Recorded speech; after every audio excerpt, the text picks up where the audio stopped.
Welcome to the Art of Noise Artist Talk. I am your host, Taunja, and I'm sitting here with Vicky and Buck as we discuss Buckshot. Thank you for joining me today. Buckshot.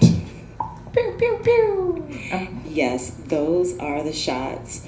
So let's start off with, how did this collaboration begin? No, you go first, Vic. Well, Buck and I we've been talking for a while, like, yeah, we need to do something. We need to collab on something. And I wanted it to be more than just I show photos and he shows this lovely art, his paintings. So we were like, yeah, we're going to do it. And when we sat on it for a little while, and then I had a eureka moment and I was like, oh, I know what I can do. So I presented the idea to him of, what about he draws and paints on my photo prints? And I ran it by him, and he said, No. And then he came to his senses, and then he said, No again, because them shits was dope. And shouldn't have been painting on the motherfuckers, but we did. Sorry about that edit point. At some point I was finally like, yeah, okay, I'll paint on them. And then I started having fun when I was painting on them, so it worked out. But initially I didn't want to paint on dope photos because I hate covering dope art.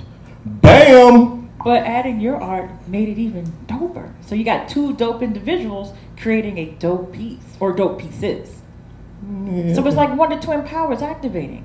And we both were in the form of a phoenix. Yeah, but I don't want people to start emulating that shit and then doing terrible artwork over good photos. That has nothing to do with us. It does. It does not. It does. Does not. It does. Okay. Whatever you do radiates out into the universe. Right, but what comes out of that is not our fault. Accountability and responsibility, sister. Accountability. Well, you can say that you were the first. Buckshot. We weren't the Yes. first. We definitely weren't the first. But it was No. cool. We did a good job. It was cool. Right, so what was the process in merging those two mediums? I'm going to let Buck take this one over. Buck. Well, over the last few years, Vicky has shot beautiful photos in different locations and locales at concerts, venues, and concert halls, and various other festivals. And she's created a nice little portfolio of work. So then she was like, yo, this is my portfolio of work. Which ones do you feel comfortable working with? And I was like, oh, these few images, Vicky, these few. And then I started painting on them, and then I was like, this is some shit. And I put them down for a long time. And then Vicky was like, what's going on? And I was like, nothing, I'm scared. So then she came through and helped me out. And then I gave him full creative control over what he wanted to put on there, because Buck is that's the type of artist that you don't stifle and put in a box. You just let him create and let him do what he wants to do, and then you're gonna still love it. Right. I'm a peacock. You You're a are. peacock. Okay. Let me fly. So who came up with the name? Because I love it. So we cannot take full credit for the name, because Buck looks like, I don't know how this name came about. So I was talking to a friend of mine, Donna Davis, and I was like, yeah, we're doing this show, we gotta come up with a name. And she was like, what about Buckshot? And I was like, Buckshot. He Buck, I'm Sneakshot. I like that. I was like, I like it, let me run it by Buck. So Right. I called Buck, got a name. Sneakshot, what you think? And It's pretty straightforward, so I don't think it was kind of like, oh, this is hard to come by. We never came up with this jewel. It worked out, though. It worked out. I thought it kind of like, it hits on the head, but it's kind of like, yeah, it makes sense, right? I mean, Yeah, it does. just makes sense. It does. It flows well, and it's something that will stick. So I definitely see you two doing some more collaborations in the future. Yeah. So let's start talking about actually the pieces that you created together. Let's start off with an encore. Politics as usual. so that particular piece was shot here. Well, the photo was shot here in DC at the MCI Center. That's when it was that? No, it was shot when it was Verizon. No, Okay. Capital One. It It was one of the two, but it was shot at Capital One. I just like calling it the MCI Center because the locals know, local DC folks know that was its name originally. Yes, it was. So, and I had that print, and I wasn't sure what I was going to do with it, and I was like, well, I'm going to slide this over to Buck, and hopefully he would like it and want to do something on it. And when he sent it back to show me what he did, I was blown away. Like, I was like, if no one buys this, it's going to hang in my house. And like, I wanted it. Right, and that was one of the first ones that sold. Yeah. So let's talk about some of the actual words that you added to Victoria's beautiful photograph. Yo, I'm gonna tell you this right now, just so we can all be very clear. I be high as shit when I'm doing this shit. Let's be very open and be very candid as artists. Okay, we should. And we should know this. Okay, I basically don't sleep during the period when I'm really working on the pieces. Okay. So my brain is pretty scrambled. I know where I'm getting my words from. I have a bunch of different sources, books, maybe a movie I'm watching, whatever. But I forget half of the words because I'm sleep deprived, drunk, and I've been doing several different forms of marijuana. And let's just make it clear that it is legal here. Hybrids. It's legal here in Washington, D.C. Yeah, that too. It's 2021. If y'all trying to get me for that, fuck it. But yeah, so a lot of the words I forget. So we have to politics as usual. That's from that first album. Yes, and that's one of my favorite Jay-Z tracks. It's one of the dopest albums ever. It is. In hip hop. It really is. So it kind of fit. And it's kind of, and then I took, I don't even know what the other words are anymore. Encore. The word encore is on there. He says, do we want an encore? Do you want more? Right. Yeah, so basically, those are the words I remember. So I can remind you of some of the words that was on there. So there was one that said quality of living that stood out for me. Oh, yeah.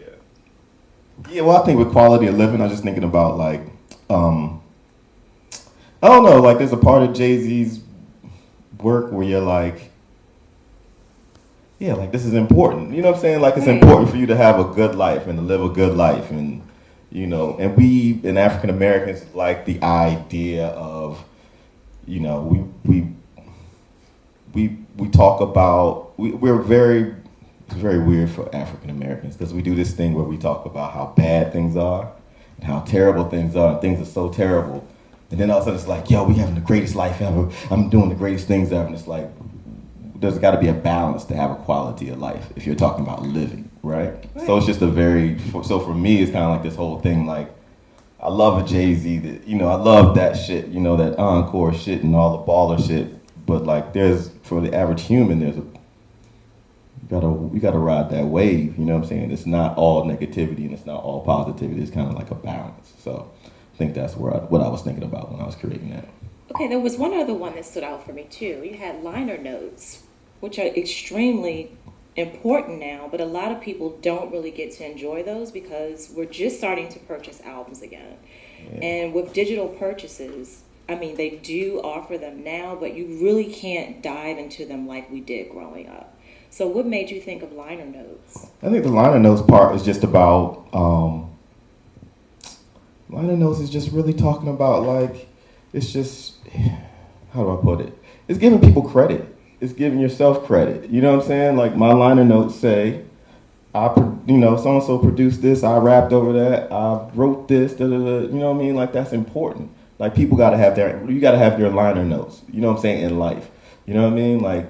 You're the album. You're your success. You know what I'm saying? You know what I'm saying? Even for Jay-Z, it's the same thing. That's a success. So if you ask me what I did, I got to be like, yo, I did this, this, and this. And so-and-so did this part, and this is how I made it. That's how, you know what I'm saying? That's how you really make it. It's not about saying, I did this myself or somebody did that shit themselves. It's giving credit where credit is due and thanking those that also helped you in the process, too. Right. I'd like to thank Sergio Tacchini. Bang, bang.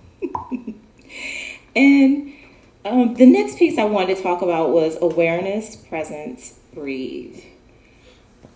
That picture of Rich Medina was shot at Brooklyn Bowl, I think during one of the Donuts Are Forever, the long-standing Dilla party in New York, put on by Rare Form.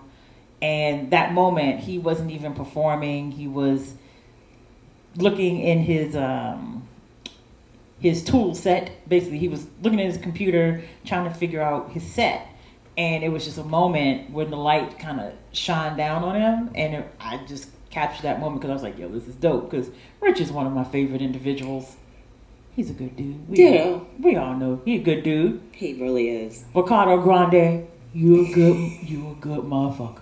I just had to say Good that. dude. And you have to say it that way to Rich. Bong bong. Boom. So I just love that moment and seeing him that way, because you know, Rich at a little before that time, his dress, you know, he had a t-shirt, baseball cap, jeans. This one he was a little classed up a little bit, had the fedora, the button down, looking like a real smooth gentleman. So I just liked seeing him in that light. And it's always great to see him, because I've witnessed him go through that process in getting sets ready in Croatia at Sunset Beat. And he's extremely focused on making sure that he's curating that night. And to capture that is great. That was a great capture. And Buck, to you about that. There were some pieces that I noticed that you... Okay, let me do that again. Yeah, do. Just keep going. Just keep going. Keep rising to the top. So, Buck, there were some words that you had to Vicky's piece. True. Okay. And I know that you probably do not remember them, so I'm glad that I do have them jotted down so I could jog your memory. Well, I do remember the You do remember the Rich? I only remember the 3 words: awareness, presence, and breathe. Okay. So let me remind you of the other words that were actually in the collaboration. One was way too complicated for me. Okay. Where did that come from? I don't know where that came from. I think I was Japanese. That one is genuinely just like confusion. Okay, like, that was confusion. Yeah, I Okay. think I was actually confused because actually it's kind of like you know, at certain points. So if you think about the piece itself, so if I'll go back to the awareness, presence, and breathe. Right. It's kind of because I think of the work sometimes it's like a meditation. You know what I'm saying? So once you get into your process, no matter how hard it is, it's like you're meditating. It's a meditative state, right? So then you may get to a point where you're like, oh shit, you may actually have a moment where you're like, oh, this is fucking too complicated for me. And because I'm in the moment while I'm creating, I actually just write it because it's just I'm flowing, you know what I'm saying? So I'm still in the flow, even though I've had this moment of like, oh, this is too complicated, but I'm still in the flow. I'm beyond the point of being like, oh no, this is way too complicated to me. I don't know what to do next. In other words, I'm just still able to just kind of keep going. So I'm like, okay, this is too complicated. Fuck it.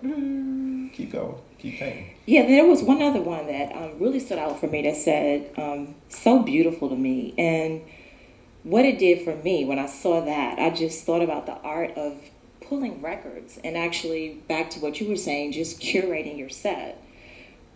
Is that where that came from, or is that something that I just took away from it, or is something that you want people that was your takeaway. Okay. That was your takeaway, but it's a good takeaway, you know what I'm saying? Because, I think that's just your takeaway, and it's a good thing. We should all be able to see something in the work. For me, I don't even know. I think I might have heard something. And that's something I've always loved about your work, because you can look at it at one point and you get one thing, and come back to it days later, weeks later, months later, and read a whole nother message, and the image looks totally different. Yeah, you're supposed to do that. Okay. It's just we're all growing and learning. We're evolving. And that's what that's all about, kids.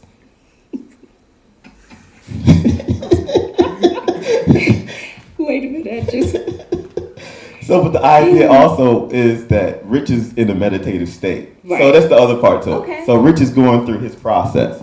His process, he knows when he goes to do a gig, he has to sit down, he has to collect himself, he has to, you know what I'm saying? Of course, everybody does their thing. They smoke, drink, hang out, shoot the shit, then it's time to get to work, right? Once it's time to get to work, he has to sit down, he has to take out his bag, he has to go through his bag. Well, if he's doing records, if he's doing music on his laptop, he has to pull up the music on his laptop and he has to make sure he has everything in line, make sure he has everything in his bag also, right? And he does this going through the step. It's a meditative state. He's doing what he does. This is what he does. This is it. This is life for him, right? And so he always does this. This is what makes him a professional. This makes him the difference between an artist and a professional compared to somebody being like, I'm just going to do a set today. It's a total different thing. So the piece is meditative. You know what I'm saying? He's meditative. That's what that part's about. And there's an art to DJing. They are actually artists. Yeah, it's like a whole nother level. It is. And it's a beautiful thing to see, too. Yeah. It's a beautiful thing to witness. So the last piece I want to talk about that you all both collaborated on was the Weaker, Softer, Taller. That's the Billie Eilish piece. Yes. She's a pretty cool kid, for real. You know, I liked her before her documentary came out. That was shot before the documentary. Actually, it was during. It was during they were shooting that documentary. That was at the Anthem here in DC, and I like to capture people in like negative spaces and frame it a certain way. So that original piece was just her in the center, surrounded by darkness. And if anyone that knows Billie's music or seen her stage show knows that there's always some sort of light. And to capture her in basically almost complete darkness, just with the light on her, was, I think that was one of my shining moments there. It's a beautiful shot. Thank you. A beautiful shot. Thank you. And I did notice that there were a lot of skulls that were added to that piece, too. Well, if you look at her outfit is completely covered in skulls. Okay. So I think Buck took that as an inspiration to add those and continue the image. Is that correct, Buck? First of all, I'm a 47-year-old black man. I had no idea who the hell a Billie Eilish was. So I had to watch a documentary and had to listen to some music, and I still didn't know who the hell a Billie Eilish was. Nah, I did. Actually, her birthday's the day after mine. I found that out, and I love her for it. And she was dating a young black guy, and he fucked up. Do I gotta edit that out? No. But we're not gonna make this about Q and his fucked upness, because Q was fucked up, man. Was terrible. Billy, we was not rocking with Q. If I was been his uncle, man, I'd have pulled him to the side. Look here, boy. When she called, you answer. That's real shit. Fuck that. That's a real moment, nigga. That shit happened. Okay. But Billie Eilish is a very nice young lady. Her and her brother produce a good amount of music. They're a family. They work together. They work hard. That has nothing to do with why I threw the skulls on there. But okay. Let's talk about why you threw the skulls in there. I really did just like the pattern. The pattern on her shirt. I guess it's on her shirt or blouse, whatever you want to call it. It's a short set. Yeah, it is. Okay. But I couldn't see the bottoms. It kicked in. It just kicked in. I couldn't see the bottoms though, dog. That's funny as shit. All right. Anyway, the skulls. The pattern's a good pattern. It's a good strong pattern, and I could the skulls are all facing different ways. So it's just I was like, oh, it's kind of cool. I can play off of that, and I was having fun playing off of that. And then what I wanted to do, something else I was working on was trying to create working from the idea of comic strips. So when you look at certain comic strips, they'll do literally strips. Right. And so I did the skulls like this. If you stand back far enough, you see that the skulls are on this side they're one side is a full face skull. The next set is 2 or 3 skulls. The next one is I don't think I went smaller now. I threw this eye in the corner, coming out of the corner. So that's 3 strips. Then the other side of her is 3 other strips. One is it's not even a skull face. It's just a weird face facing her. And then there's another strip where it's kind of just a lot more abstract. And then the final one is just totally abstract. So it just gave me this idea where I could do a comic strip thing. Yeah, and I was going to speak on that because that was the first time I've ever really seen that in your work. I noticed a different shift in that with the actual comic book feel to it. Yeah, I think I'm just kind of just playing around with comic books. I'm, trying to really pull from things that I grew up with, and then I still go back to. So I'm constantly, I got my, cube of comic books or whatever you want to call it that I pull out, look through, and I'm like, oh, I still love this, man. It's like I'm 12 again. You know what I'm saying? And so, interestingly, I'll go back and say that. I didn't mention this before, but when I first started drawing and painting and stuff, I had a friend that was like, and I always mention him, same friend. It's like he was drawing, like he was able to draw like it was Marvel Comics. Like I'm like, damn dog, that's dope, and I couldn't do that shit. So like I would take the newspaper and just start, scribbling over top of it. You know what I mean? So doodling. So basically, it ended up being that same process, and it took me back to that same age, like comic books, newspaper, and malice towards others. You know what I'm saying? Like, I know, be better than me, mother. Yeah, and there was a strong message in that piece too. Yeah, I took away a lot from that. There was hate, supposed democracy, guilt, shame. All of that. Play nice. You are supposed to play nice with other kids, You especially are. if you're 19. You should. Q messed that up. Q ruined that all. We're not talking about Q. You giving him too much. All right, look, that's going to be edited, right? Okay. No. All right. It got to be edited okay. out. I will say this though, if he'd have done right, he'd have way more Instagram followers. I went to the page. After I went to Billie Eilish page too. Okay. All right. So we're going to talk about. You didn't know, huh? You didn't know? I knew. Okay. I knew, but I wasn't ready. But I'm kind of ready now. Try new shit with one of my favorite groups, De La Soul. Yo, I'll be 100% honest. Okay. I did not like that image. And I loved it. I did not. When I shot it, after looking through like all the images from that night, I think that was De La at Howard Theater during a DC Loves Dilla event. Okay. And I don't even know why I printed it, to be brutally honest with you. I completely forgot. And I looked at it and I was like, I don't know if I like this picture because I'm short. I'm not tall. And at certain hip hop shows, I literally have to fight men to get my photos. I've seen you fight. It's not fun. It's not. And then, so I remember taking that, had to fight through men to get that shot. And looking at it, it was a lot of darkness around it. It was like they were in a little corner because it was like hands or people or tall people or things. And I was just like, I don't know if I like this.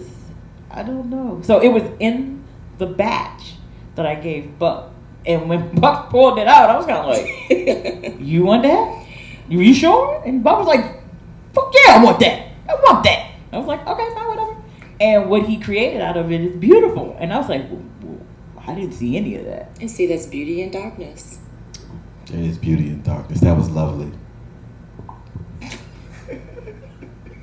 It was though. Come on. You know she poetic. Oh man. So Buck, what made you choose that shot? I'm a old school huge fan of De La. Like that's like one of my first this is, you know what I'm saying? Because first I think a first group I loved was BDP, and then second was De La in that order. Because BDP was too they were more like street niggas. You know what I'm saying? Whereas De La was kind of like, we're street niggas, we chilling now. Go. You look like you're from the Daisy age right now. Yeah, basically. So basically, I got that. They were a little bit more abstract. So let's not say that they weren't right bong bong, but it's more like, yeah, man, we also we like watching movies and doing these different things and having fun. And it's not like, yeah, son, we took the crack out of the car, boom, boom, boom. You know what I'm saying? They're more like, yeah, it's kind of, life is life. I think De La definitely resonated with the creative community as teenagers and, younger people. I think they were also a little bit more straight up honest. It was more honesty in just kind of being themselves. Yeah. I mean, I've met all the members on various occasions, and they all seem very genuine. You know what I'm saying? So it's not to say KRS-One is not genuine, because he's very genuine. It's not my bad dog. You know what I'm saying? But if you're talking during that time and it was at 86, 87, certain music was supposed to be hardcore hip hop. I don't even know if BDP was hardcore, but when they hit, it was a definitive New York harder cat type style. So that was one thing, but I ain't grew up like that. So, you know what I'm saying? I grew up in Baltimore County. You know what I'm saying? So just to be clear, it's like, hey guys, what are we doing today? You know what I'm saying? Like skipping and shit. You know what I mean? Like life is good. You know what I mean? You can't skip down the streets of Baltimore City. Somebody will fuck you up. You know what I'm saying? Like so it really fit, and it's like a little bit more artistic. You know what I'm saying? Like on the Daisy Age cover and all of that, and they were, even with their lyrics, it's a little bit more. They gave me a wider visual like a wider visual appeal or angle, or like I was able to see more of the world. It was a little bit more exposed. That's what it felt like to me. You know what I'm saying? Like Karis One Shit is a little bit more. And even though he's like one of the all-time greatest lyricists, is a little bit more direct about certain feelings or certain how you're supposed to act out in certain ways against certain things. So I don't know. I just made that shit up. No, you didn't.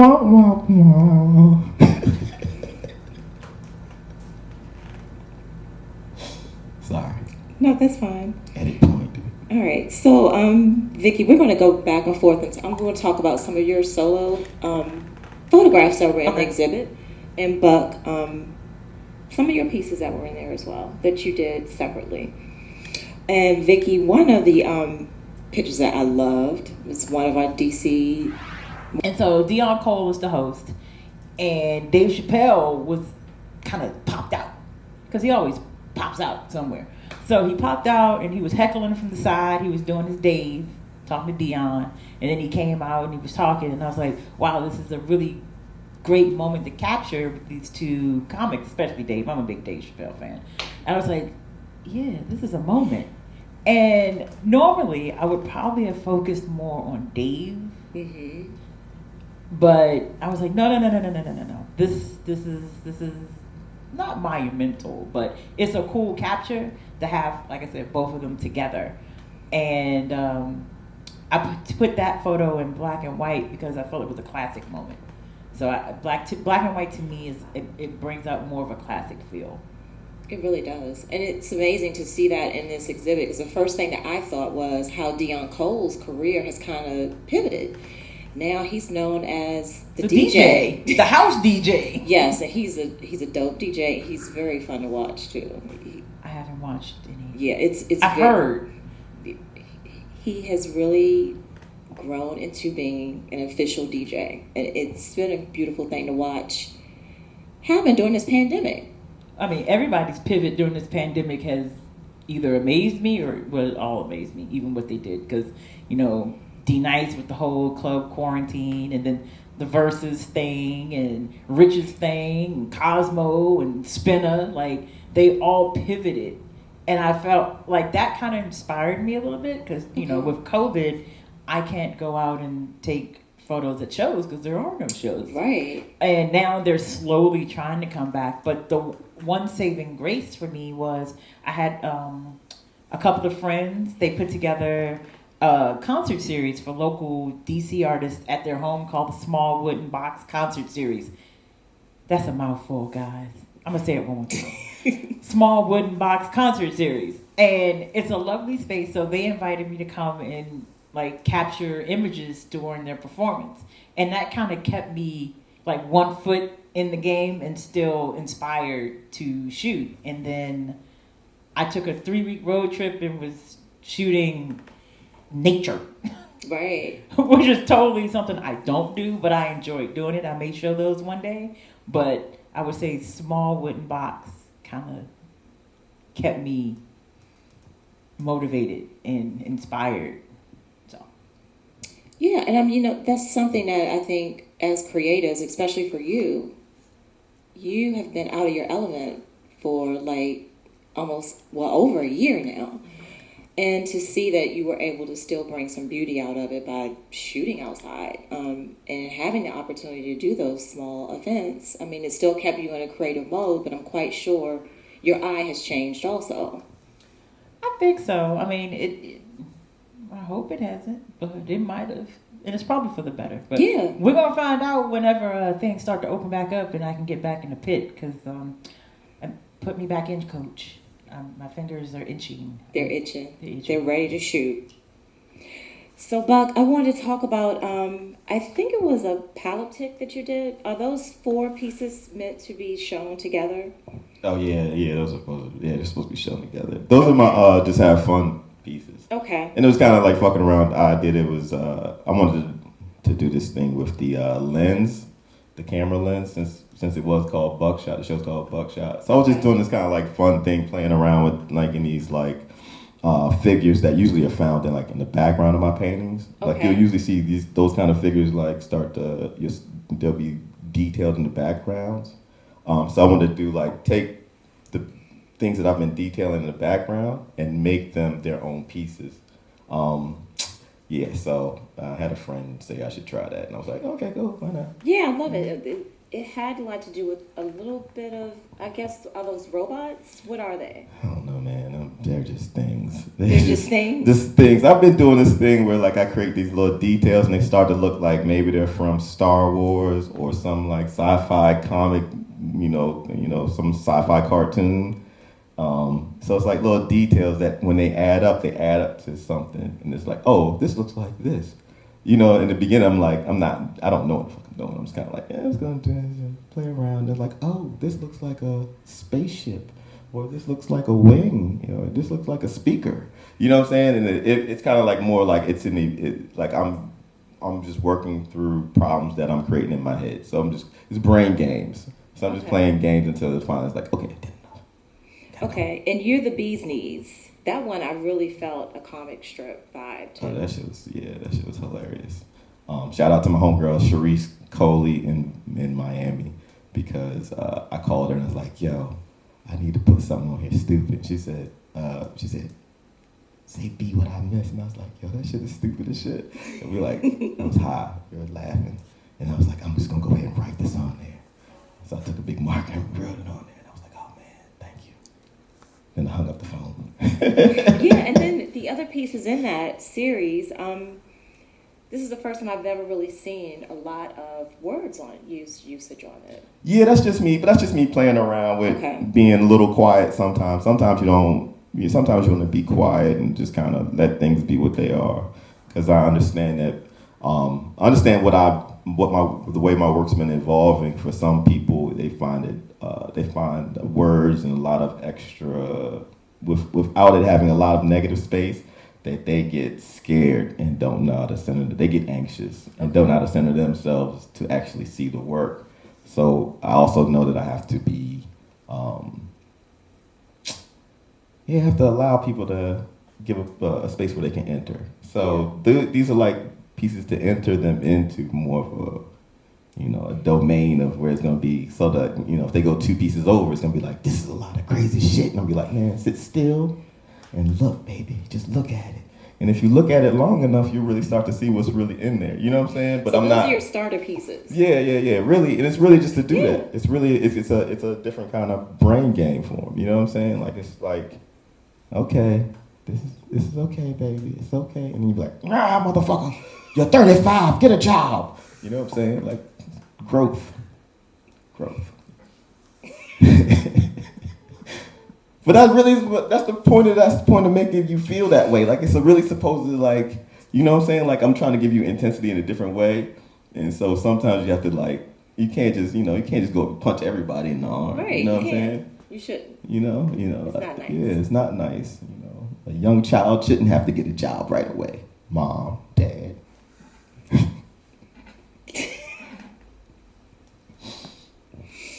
Look at you now.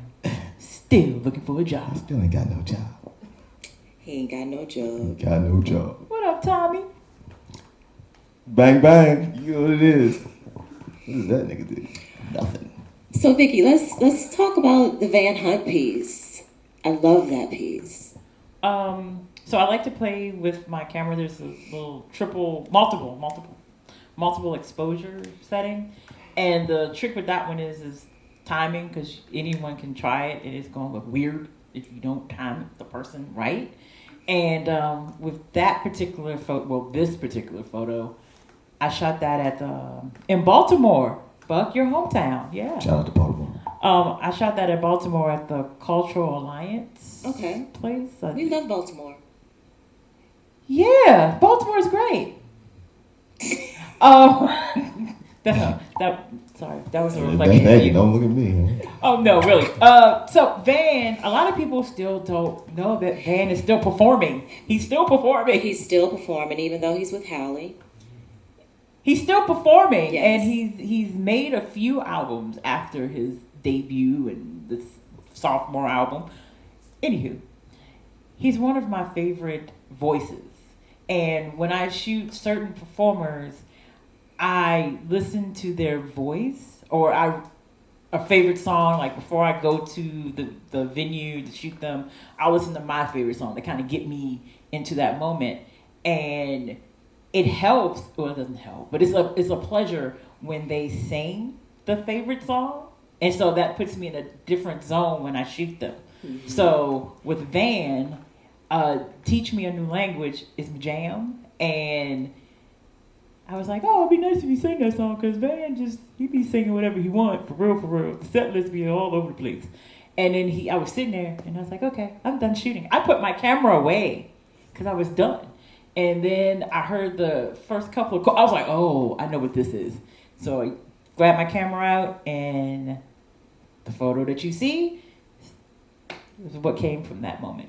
That's great. So when you're shooting live concerts, and because you are a music lover also, do moments in a song resonate to you to try to get that shot because you know it's going to be a pivotal moment in their lyrics? Sometimes, yes. Okay.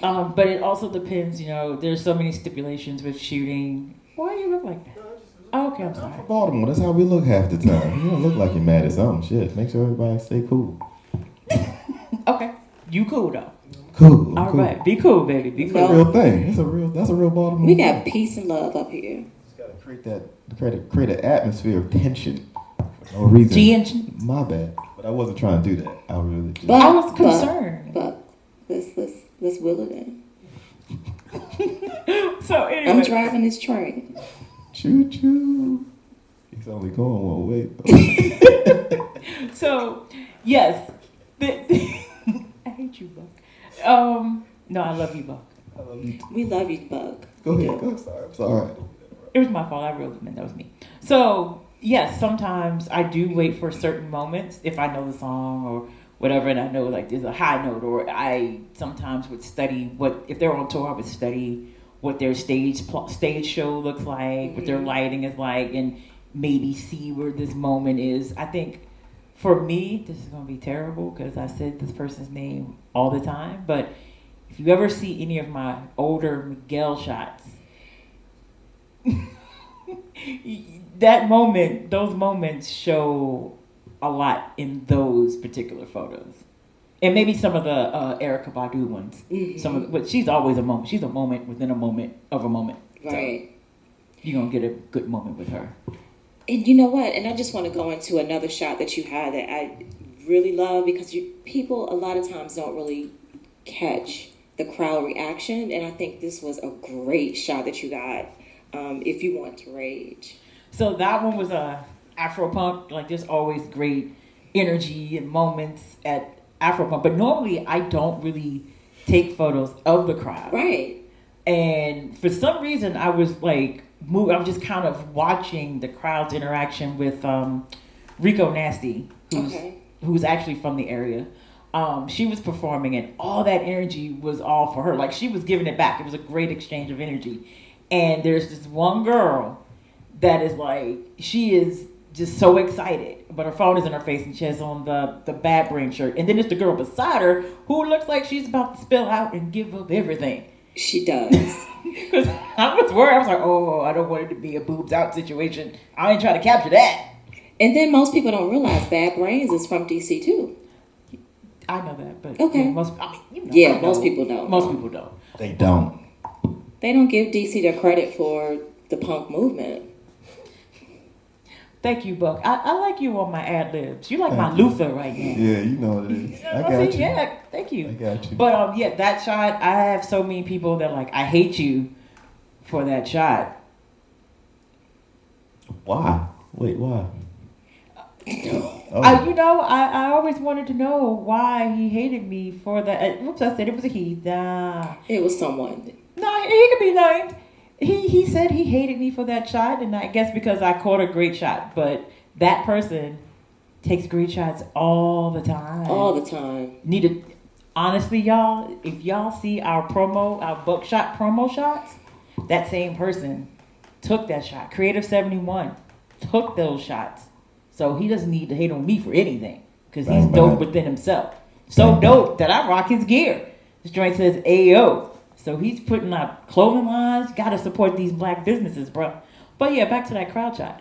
So it was just a moment, and you can just feel all the energy in that moment, in that photo. So. And I will say he does do some great captures, because he has one of the best captures of me getting it in at Wonderful. He knows how to capture a moment. He really does. He really does. And shout out to the person that captures great moments. Shout out Creative 71. Thank you. Thank you so much for your work. And Buck, back to your pieces. There was one that I really wanted to talk about, and it kind of, to me, it tied into the whole collaboration between you two. And it's called Look at Me. So I kind of looked at that piece, and I got an engineer.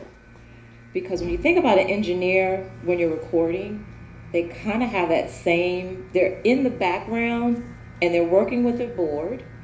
Right. And they're the ones that actually have mostly all of the control of how your final project is going to sound. I don't even know if he's a sound engineer. It's just this dude. It's just a dude? This is a dude with lens for eyes, and he's got a lens coming out of his hat and shit. He's just out there getting it, living his life. I think that's all it's to it. He's just, and somebody just kind of interrupted him. Okay. But he really don't care. He's just like, why the fuck you here? I'm doing some shit. And that's really, like, right. It's like, it's not, he may have been like, those buttons may have been for like the Pfizer microchips to enact. Or, you never know, it could be for anything. Like, he could be the dude operating the cars.com page, and you look up Land Cruiser, and like he put up like a GX 470 instead. Like, haha, bitch, you're not gonna get what you want to see. You know what I'm saying? Like, he just does different things on this board in space. So basically, that would be you. Yeah, you. exactly. That is you. Exactly. Like, just, like nobody gets sativas today, and it just all the sativas disappear. So what about the I Got Beats bitches? Wait, that's that one. I think aren't they flipped? Look at Me is the one where the dude is laid back, right? Right. Oh, I got those mixed up, guys. Ooh.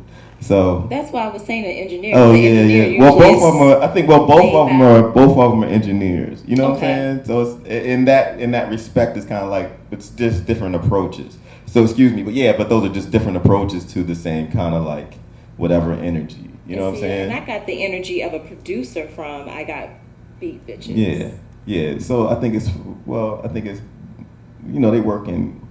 they're working hand in hand to come up with a final dope but I project. think it's just kind of like those work, because you never know who's going to touch the board next. You really don't. You know what I'm saying? So it's just that kind of like back and forth feel. Like one's more like word, another one's like word, another one's like word. If you look at all of them, it's kind of how they do it. Like but word, it's just different, Word. And then the other what's the other one? The other one with the dude has the mask on. I can't think of the name. Deep Covers. That's Deep Covers. Deep Covers. My bad.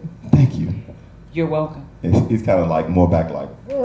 Yeah. So Deep Covers gave me an old soul like music feel to it. Yeah, that would probably be the dude in your crew that kind of listens to the shit you're saying or doing, or like it. I guess in this analogy, we're saying like in a music studio. Right. He's a dude that's kind of like, okay, man, I like that shit a little bit. Yep. You know what I'm saying? Like he's a little bit old school. He's got like a different kind of. His ear is more like refined for like some real funk shit. So he's like, okay, it's like just those different vibes of that shit. You know what I'm saying? What, man? Nothing. You're looking at me like I'm high right now. Oops. Pause. Only an art of noise. So Vicky, I wanted to close out with talking about the beautiful image that you captured of DMX.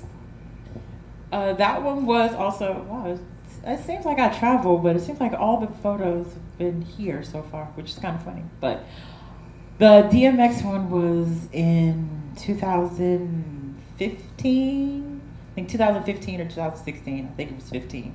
And that was here at the Howard Theater. And I had to use all my life to fight to get any photograph at that show. It was dark and hell was hot that night. It was so many people in the spot, but the energy was still great. It was just, for a little short photographer, every image was a struggle. But again, this particular image, it captures him in a moment of like silence. And what's going on around him, all the Rough Riders are on the stage. I think Wah was there, and the crowd was just like screaming his name, and he looked content. Mm-hmm. Like it was a peaceful moment. Even though there was a bunch of chaos going on, it was just quiet and peaceful. And I just thought it was fitting to put that image in the show, due to his passing and to celebrate the life of DMX. And DMX was also one of my mother's favorite artists. My mom was really into some hard rap. She liked Tupac and Scarface, and our household at one point was really weird because I liked Biggie and she liked Tupac. So yeah, there's a little tension between she and I at times, but all in loving fun. But my mom passed a couple of years back. Today is actually her birthday. Yes, it is. Birthday. So I put that piece kind of for him and for her. Because when I shot it, I was like, look, Mom, I shot DMX. And she was like, you ain't take me. I was like, no, you can't go there. You have to stay inside. Right. So, yeah, it's a touching moment. And I actually changed that to red. Because originally it was, his skin tone, just a lovely brown. Okay. But I always, the color red always kind of was synonymous to him for me. Probably because of the flesh of my flesh, blood of my blood, and he's all covered in red. And then, actually all of his stuff was red when you think about it. Yeah, or had some reference to red too. Right. So that's why I made that image the way that it is. So that red has an intensity, though. There's an intensity that's uniquely DMX when you add the red with the amount of black negative space in that image. It's a beautiful You know what I'm saying? shot. It's extremely strong. Like it's fitting. You know what I mean? And the funny thing about this piece that people don't know is that I actually offered that one to Buck, and he gave me a strong, solid no. It was the most flat no he has ever given me in life. You can't disrespect that. The image itself you can't disrespect, and he just passed away. And you don't draw on something like that. You don't try to, emulate, recreate, do some old whack ass shit. You don't need none of that. That's that man's photo. You know what I'm saying? That's all that's to that. That's a wrap. I accepted it. All right. So let's talk about where we can find more images of your work on social media, Vicky and Buck. Or how we can connect with you. Well, you can find me at my website, which is www.sneakshot.net. Not .com, that'll take you someplace else. .net. So www.sneakshot.net. And on Instagram, my handle is Sneakshot Photography. It's long. You can type it in. It usually pops up at the top. And Buck? Yeah, you can find me at mbilashaka.com and mbilashaka _ on Instagram. That's MBILASHAKA. And that means without a doubt in Swahili. Holla at me. Shaka Khan. Shaka Khan.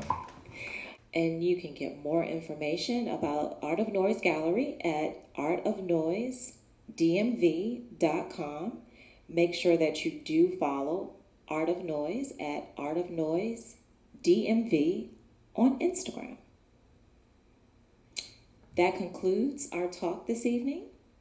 We'd like to thank the Anacostia Arts Center for providing us with this lovely space today.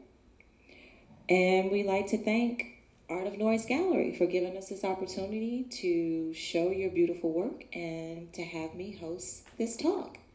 I'm Taunja, and I hope you enjoy your wonderful day that you're having as you are viewing this wonderful talk. Perfect.